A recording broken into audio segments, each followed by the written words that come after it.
Paano ko nga ba binuo yung ganitong solar setup or yung ganitong solar aparato? Kung makita nyo mga boss, ayan, gumagana yung ating solar setup natin. Meron tayong 12.8 volts kasi ginagamit natin yung mini clip fan. So meron din tayong 10 watts na consume na kino-consume nitong mismo na clip fan, mini clip fan. Then ito sa mga magtatanong, para magkaroon kayo ng idea or kung gusto niyo mag-build, kayo na lang mismo magbi-build. Bakit ka pa kasi bibili sa iba, kung alam mo namang mas mahal. So kung marunong ka naman mag-DIY, pwede mo siyang gayahin. So ito is simple lang naman yung natin, yung wiring natin. Wala nang iba pang pasikot-sikot. Gumamit tayo ng SSR. Hindi na ako gumamit mga boss ng yung color block na relay. Ito yung mas preferred ko gamitin na SSR or yung solid state module. Automatic shutdown din siya pag na-detect niya yung battery na nag-low voltage na. Brand out na yan, automatic. Sinet natin sa 11.5 yung battery. Inabot ng ating gabi. Hindi na mabubugbog yung battery natin na malowbat. Hindi kayo mag-alangan na malowbat. Kasi nga, automatic shutdown na yung mga appliances natin. Magre-reconnect naman siya. Then magre-reconnect naman siya bukas ng umaga na, for example.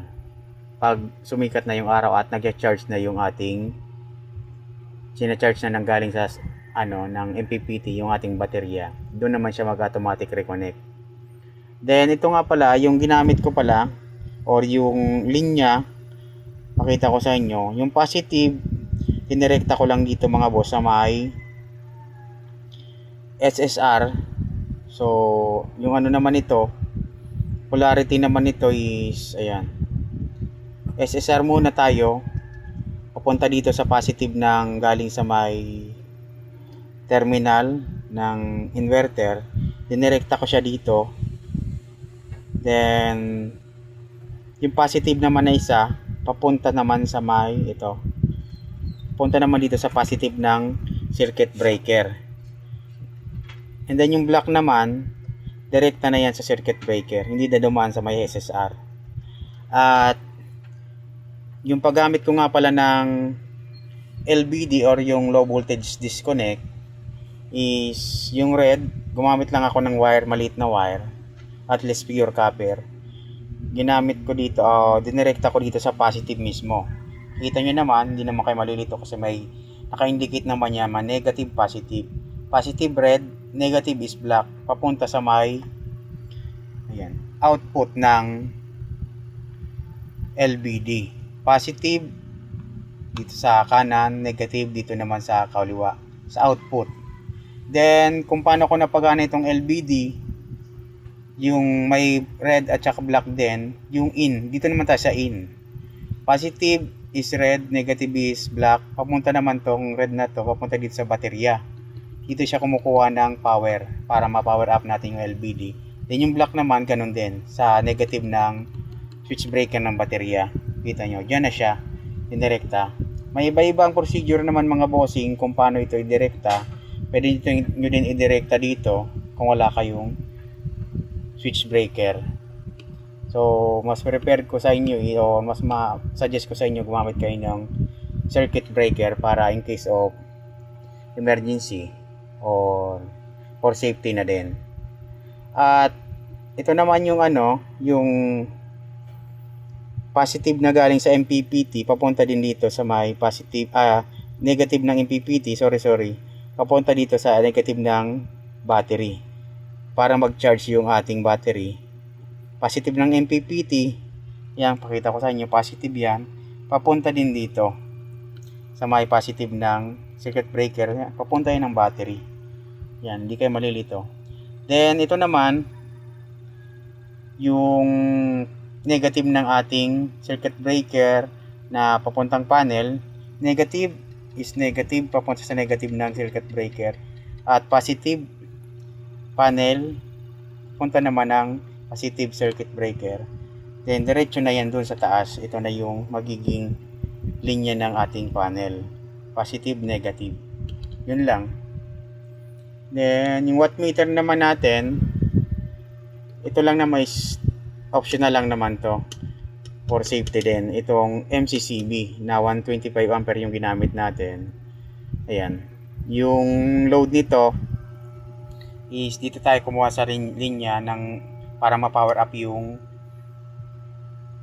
wattmeter natin. Yung load papunta sa inverter na. Pinagana na natin dyan. Gumamit tayo ng terminal lug or terminal block ba to. Yung parang clamp. Yung tinatawag na clamp yan para ma-fix yung natin. Yung wiring natin. Ayan. Yung polarity na non-polarity naman yan is kahit naman saan kayo mag-tap kasi wala nang color block yung ginamit natin na wire. Papunta dito sa may ating inverter. Then dito na tayo para mapagana natin yung mga load natin. Dito na tayo kumuha tayo ng gang socket na dito. Non-polarity naman. Pinalusot ko lang yung isa dito. Yan, para ma-reading ng wattmeter natin yung mga wattage na ginagamit na load natin dito. Ayan. Dalawang wire yan. Yung dalawa, yung tig-isa dito sa may 3 gang na yan, dito natin dinirekta. Tapos yung isa dito, nalusot lang natin dyan. Dito, tig-dalawang wire yan para dito may connection dito sa magkabilaan. Then dito na tayo magagamit ng mga load natin. TV, cellphone, electric fan, charging, dito na tayo para ito kasi isaan lang yung saksakan kung gagamit tayo nito. Gagamit pa rin ulit tayo ng extension wire. Yun lang mga boss. Sundan nyo lang mga bossing kung gusto nyong gayahin ito. Free lang naman yan. Pero ayan, for safety na din, mag-ingat na lang kayo kasi kahit ganitong solar system or solar aparato or solar galing sa init yung natin, pag gumamit na tayo ng power inverter na ganito, mga high voltage na, is possible na nakakakuryente na to at pwede nating kadisgrasya. For safety, mag-ingat tayo. I-check natin yung mga gagamitin natin at yung akmang wiring na gagamitin natin para hindi tayo mag-build kung anong mga wirings ang gagamitin natin. Yung possible na hindi talaga iinit yung mga terminal natin sa mga gagamitin na kadepende sa gagamitin natin ng mga wirings. Yun lang mga boss. Maraming salamat.